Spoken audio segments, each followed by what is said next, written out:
à tous et bienvenue sur la chaîne Amoukinade. Aujourd'hui on se retrouve pour un nouveau point lecture. Oui je sais, j'avais dit que j'en faisais un par mois. Clairement j'ai pas eu le temps, je cours contre le temps en ce moment donc je fais comme je peux.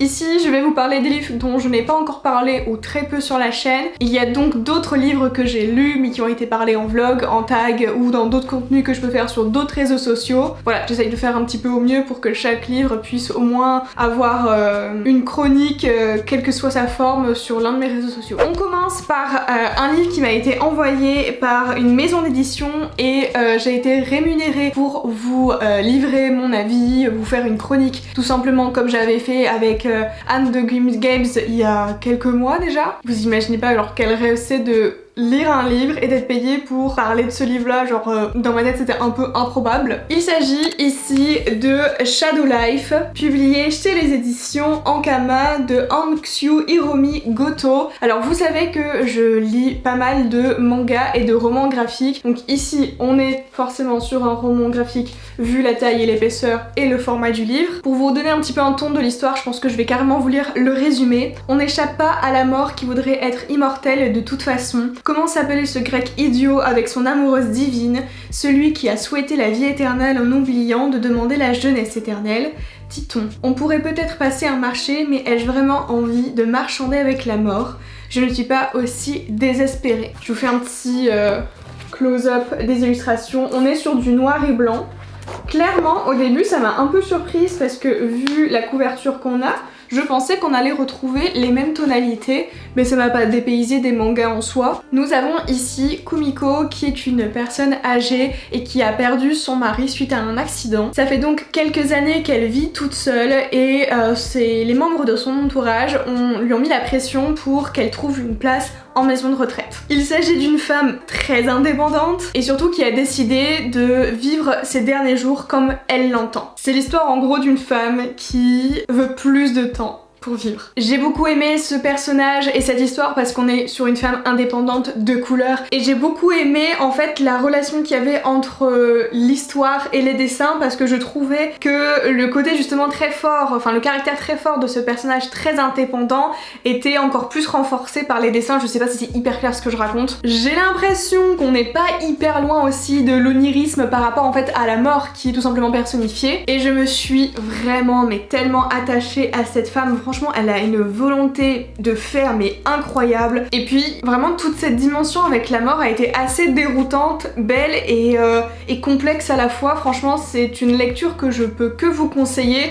si vous êtes adepte de ce type de format. Je pense que vraiment ça peut plaire à plus d'un lecteur. Donc merci aux éditions Ankama d'avoir pensé à moi pour chroniquer ce livre et de m'avoir envoyé aussi ce livre, hein, tout ça, voilà. I'm happy. Quitte à être dans les graphiques, on va continuer dans les graphiques. J'ai lu J'en croque pour toi de Nanori Hiragi aux éditions Akata. C'est un yaoi.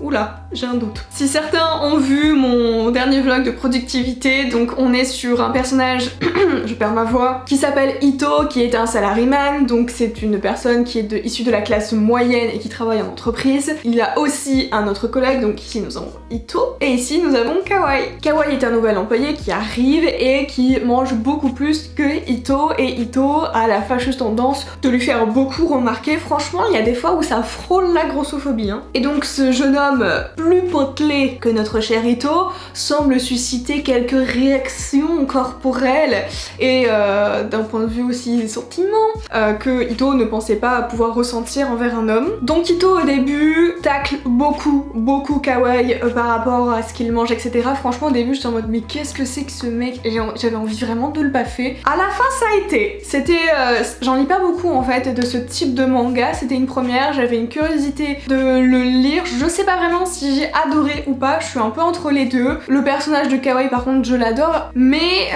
je reste vraiment très dubitative par rapport à Ito. Ensuite gros coup de cœur, on est toujours sur des mangas parce que je m'étais dit que l'une des piles à lire que j'avais envie le plus de baisser en ce début d'année c'était les mangas parce que j'ai traîné pour je ne sais quelle raison. En tout cas j'ai adoré Golden Ship de Kaori Ozaki aux éditions Delcourt. Déjà la couverture est extrêmement mignonne. Tsugumi Mikura est une jeune fille qui joue de la guitare, comme on peut le constater avec la couverture, et qui donc, quand elle était petite, avait son groupe d'amis dans son école. Ensuite elle a dû partir pour X raisons, et puis elle est revenue quelques années plus tard, donc elle a grandi, ses camarades ont aussi grandi et elle va se retrouver de nouveau dans la classe de ses camarades. Il faut savoir que c'était un groupe très lié, mais il s'est passé une rupture et elle commence petit à petit à voir qu'il y a une dominance de la part d'un de ses camarades sur un autre camarade, donc on peut parler ici de harcèlement. Il y a quelques années, ils avaient aussi enterré une capsule temporelle et il y avait aussi une promesse qui avait été faite, c'était de se retrouver 7 ans plus tard au même endroit où ils avaient enterré cette capsule. Aucun des membres manque à l'appel, sauf que elle va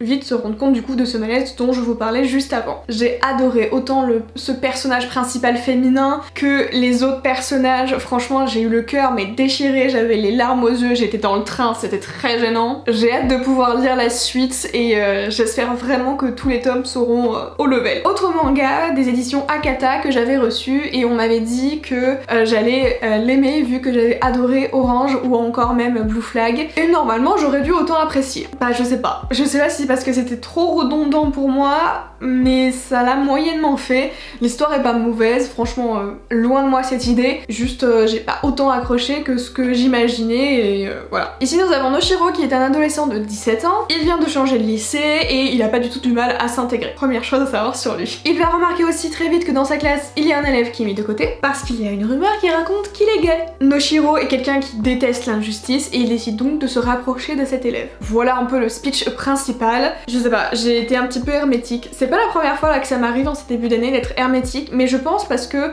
j'ai lu des histoires qui peuvent ressembler un petit peu au speech de d'autres, du coup bah j'ai peut-être l'impression de retrouver à chaque fois le même schéma et je m'attends à autre chose finalement. Bon je me dis autant qu'on est sur du graphique on va continuer sur ça. Bon là j'ai attrapé c'est le tome 4, j'ai pas mis le tome 1 dans la pile, excusez-moi. Du coup j'ai lu les 4 premiers tomes de la saga Fragment d'elle. Le scénario est de Mak Ushu et les dessins sont de Nao Emeto et c'est aux éditions Pika. Alors qu'il rentre du travail, Yusuke va être victime d'un accident de scooter, il va être donc renversé et la personne qui va le secourir est donc une jeune femme qui apparemment fait partie de son passé amoureux. Il va être donc amené aux urgences etc.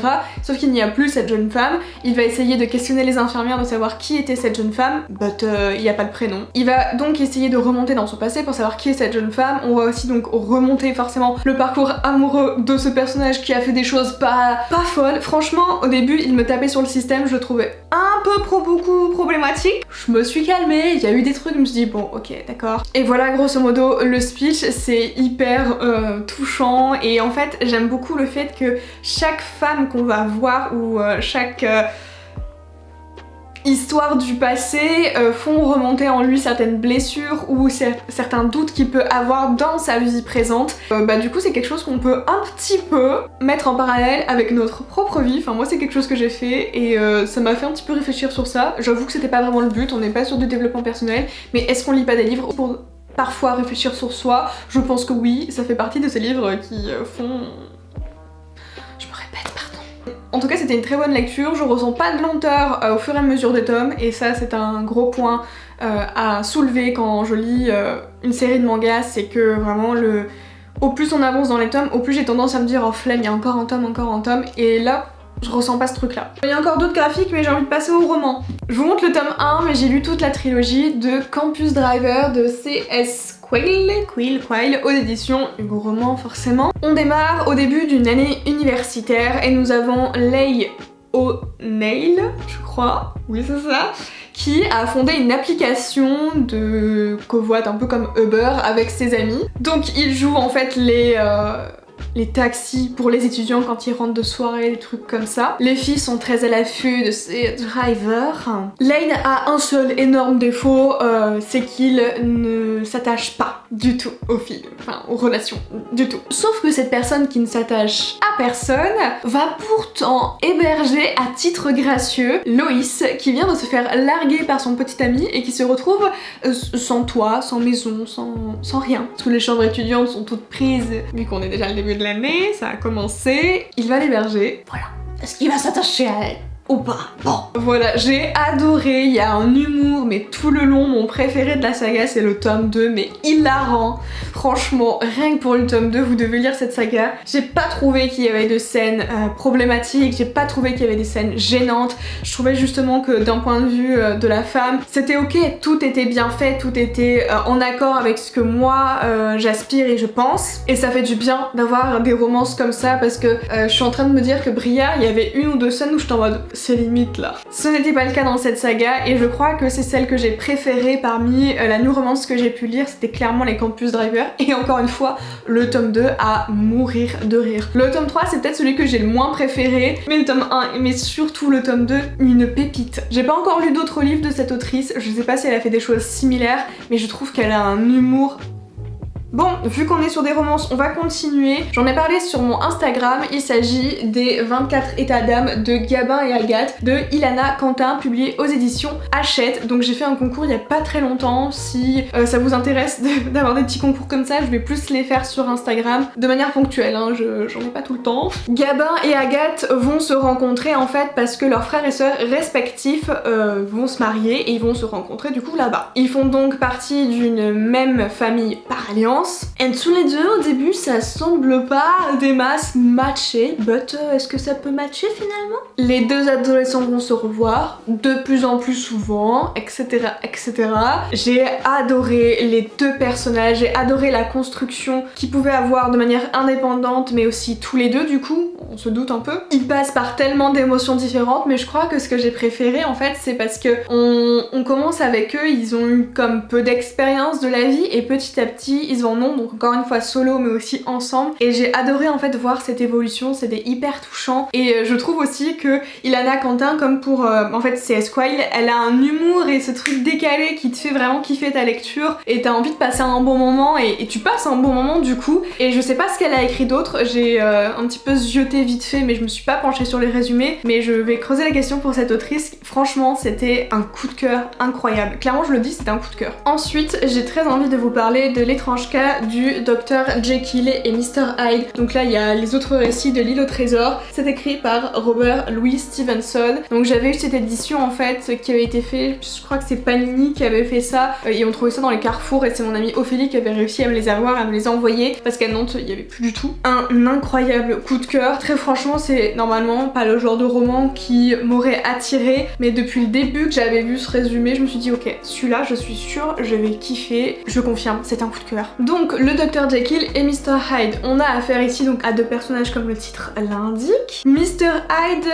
est un peu un être abject, il est défini en tant que tel, il fait peur le soir quand les ruelles sont sombres, il s'est mis à faire peur à des enfants, à des femmes, c'est un être cruel, féroce, il est assez une carrure assez dominante, assez effrayante, un côté presque démoniaque. Et il semble que le Dr Jekyll, qui est tout l'inverse, qui est un homme doux, bienveillant, qui est posé, qui est voilà plus dans l'écoute de la personne d'en face et moins persécuteur, protège ce Mr Hyde. Pourquoi? Apparemment ce livre est a été écrit suite à un cauchemar que l'auteur a fait. On est un petit peu sur un récit presque d'épouvante, j'ai envie de dire. Il y a un côté psychologique dans ce roman qui donne vraiment tellement à réfléchir, le côté sombre qu'on peut avoir soi-même, ce côté dédoublonné et vraiment une psychologie qui est abordée, c'était hyper fascinant et ça amène à réfléchir. Il y a un suspense incroyable du début à la fin, c'est maîtrisé mais incroyablement bien. Puis du coup, forcément ce que j'ai dit tout à l'heure, mais l'idée philosophique aussi qu'on a tous un côté démoniaque en nous, enfin je sais pas, ça m'a beaucoup fait questionner, réfléchir. C'est un récit où l'auteur Stevenson nous amène à réfléchir sur la nature humaine, mais bien sûr il se garde bien de nous donner les réponses. Merci monsieur. Voilà pour ce livre, je vous le recommande si vous aimez un petit peu voilà un récit psychologique, psychanalytique, où on frôle le fantastique, un très beau bébé. Je vais poursuivre maintenant avec Jemima Small de Tamsin Winter aux éditions Slalom. Jemima est une jeune fille de 13 ans qui, comme la couverture le montre, qui est une fille enrobée par rapport à la moyenne et par rapport au poids qu'on définit, enfin, que la société définit. Elle est sans cesse rabaissée par rapport à son poids et même étiquetée comme appartenant au club des gros. Vous vous doutez que harcèlement grossophobie, son année en est farcie. Petite Trim. Elle va se foutre un coup de pied au cul et décider de profiter de la vie et de se révéler, de se découvrir aussi quelque part. Alors, c'est un livre que j'avais lu en reading sprint en fait sur ma chaîne Twitch. Si vous voulez suivre les reading sprint, ça se passe là-bas maintenant. Je me suis ennuyée. Je me suis vraiment ennuyée dans cette lecture. Bon, il y a des références qui font sourire, qui font rigoler et tout. Le personnage est quand même marrant, elle est pleine de vie. Mais ouais, je me suis ennuyée. Alors je ne sais pas si c'est parce que, encore une fois, ça me fait penser à un autre livre. Il y a quelque chose qui l'a pas fait, il y a un truc qui m'a fait rendre encore une fois hermétique, hein, ça revient de plus en plus. Voilà, j'arriverai pas trop à parler plus sur ce livre. J'ai pas envie de lui dire du mal juste pour dire du mal parce que du coup voilà, j'arriverai pas à argumenter plus à part vous dire que je me suis ennuyée, je n'arrive pas à en trouver l'origine. C'est pas un mauvais récit parce que j'ai quand même lu hyper vite, donc c'est un point positif. Il y a quand même pas mal de dialogues, etc. Mais voilà, ça l'a pas entièrement fait pour moi. Ça arrive. Ensuite, j'avais reçu, on l'appelait Vermicelle de Fanny Vella, c'est audition, pardon, Le Duc. Je vais vous lire, donc il s'agit d'un roman graphique et du coup je vais vous lire le résumé. De sa naissance à son adolescence, Vermicelle tente d'échapper aux difficultés familiales qui la dépassent. Absence, tabou, non-dit, violence et sexisme ordinaire. Forte de sa merveilleuse imagination, elle s'invente un univers coloré et lumineux dans lequel s'évader quand la vie s'emballe. Et nous voilà entraînés dans une fable familiale sensible et profonde. L'amour y est parfois maladroit, parfois toxique, mais la résilience et le bonheur de Vermicelle, malgré des moments sombres, sont au bout du chemin. Donc on a compris de quoi on va parler, on va se centrer sur la vie de Vermicelle.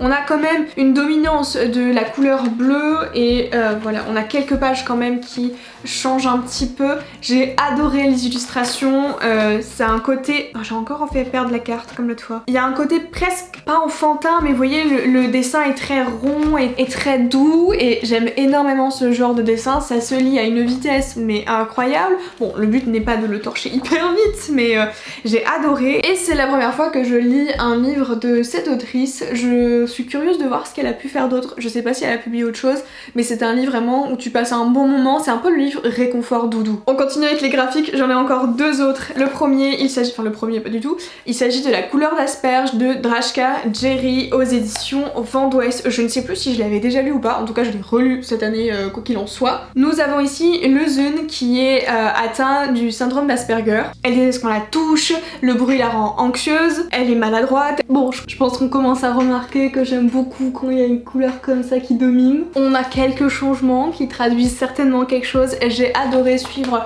cette jeune fille qui m'a fait découvrir le syndrome d'Asperger que je ne connaissais pas. Si vous avez envie de vous informer sur ce sujet, je pense que c'est un très bon livre. Ensuite, j'ai lu Blue, Au pays des songes, le tome 1, j'ai également lu le tome 2, il me reste le tome 3 à lire. C'est de David Tosello et c'est aux éditions du coup au Vent d'Ouest, je sais plus si je l'ai dit. Blue est une petite fille comme les autres jusqu'au jour où un avion en papier vient frapper, enfin vient entrer à sa fenêtre. Et elle va recevoir aussi un colis, ce sont de nouveaux procédés qu'utilise Colissimo. Pas du tout mais... Bref, j'arrête. Et à ce moment-là, sa vie bascule. Oui. Elle atterrit du coup dans une forêt avec un personnage malveillant qui a enfermé des personnes et leurs songes. Et afin de sauver sa mère et ses proches, elle va devoir mener une grande aventure, affronter ses propres peurs afin de pouvoir rendre leurs rêves aux gens. Et bien devinez quoi? J'ai pas accroché. C'est un peu le thème du point lecture, quoi.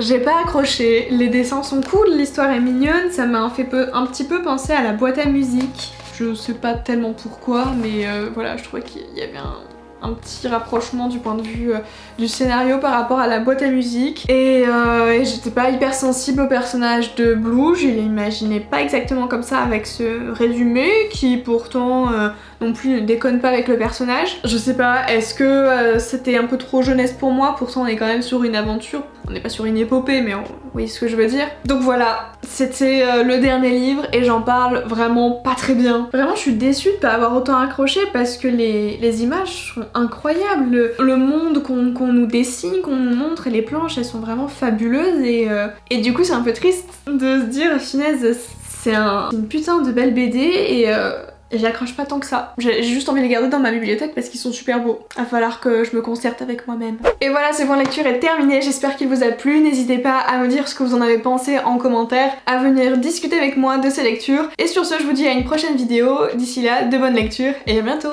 Ciao!